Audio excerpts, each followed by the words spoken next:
एक बहुत ही खूबसूरत हरा भरा खेत था जहां बर्फी भैंस रहती थी। बर्फी दूध जैसी सफेद और बहुत मोटी ताजा थी।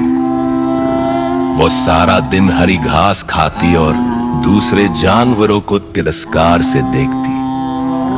वो कहती, देखो मैं कितनी ताकतवर और खूबसूरत हूं, मुझ जैसा कोई नहीं। एक दिन बर्फी भैंस घास खा रही थी कि उसके पैर के पास से चिंकी चींटी गुजरी। बर्फी ने जोर से पैर मारा और हंसते हुए बोली, अरे नन्ही चींटी, हट जा मेरे रास्ते से, वरना मेरे एक पैर के नीचे आकर तेरा नामो निशान मिट जाएगा। तुम इतनी छोटी हो कि किसी काम की नहीं। चिंकी चुप रही और अपने काम में लगी रही। पास ही बन्नी खरगोश गाजर खा रहा था। उसने कहा, बर्फी बहन, किसी को छोटा नहीं समझना चाहिए, वक्त सबका आता है। मानूम बिल्ली ने पेड़ से म्याऊं की और टॉमी कुत्ते ने भी भौंक कर बर्फी को समझाया, लेकिन बर्फी ने किसी की बात ना मानी।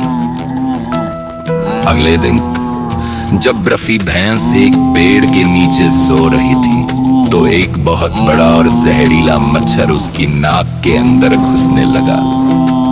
बर्फी ने बहुत कोशिश की, अपनी पूंछ हिलाई, सिर झटका, लेकिन वो मच्छर उसे काटने ही वाला था। बर्फी दर्द और डर से कांपने लगी। करीब ही चिंकी चींटी ये सब देख रही थी। वो फौरन दौड़ी और बर्फी की नाक के पास जाकर मच्छर को जोर से काटा।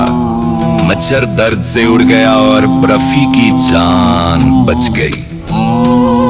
बर्फी भैंस की आंख खुली तो उसने देखा कि चिंकी चींटी ने उसकी मदद की है। उसे अपनी गलती का एहसास हुआ। उसने शर्मिंदी से सिर झुकाया और कहा, चिंकी बहन, मुझे माफ कर दो। मैंने तुम्हें तुम्हारे साइज की वजह से तुच्छ समझा, लेकिन आज तुमने साबित कर दिया कि कोई भी छोटा या बड़ा नहीं होता, बल्कि दिल और काम बड़ा होता है।